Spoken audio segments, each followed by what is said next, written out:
How do we at the local level, how do we in our municipalities and counties harden ourselves to deter a future conflict with these foreign adversaries?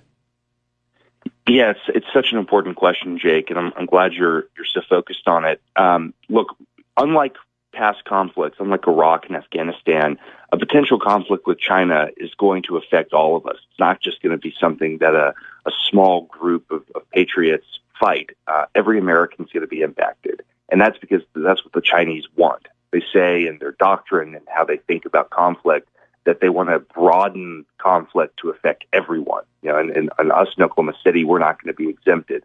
And that's going to happen in a number of ways. That's going to be cyber attacks on critical infrastructure, things like our water treatment facilities, things like, the government, just the basic operating services of government, where you're going to see websites and systems taken down. You can see utilities, electric utilities taken down, the power grid, just all the basic infrastructure that we rely on to keep our society going. That's all a target. And so one of the ways in which I think we can harden ourselves now is by making sure that, one way to deter conflict is to show the potential adversary that we're ready. In addition to these pieces of legislation, Governor Stitt signed an executive order that I was very pleased to work with him on just a couple of months ago.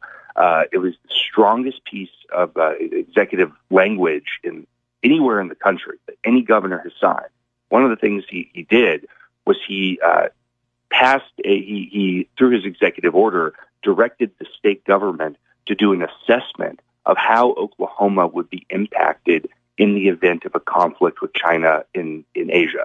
And so that's looking at every aspect of our state government and saying, okay, what would happen to the education department? What would happen to the transportation department if the Chinese chose to target us in the event of a conflict?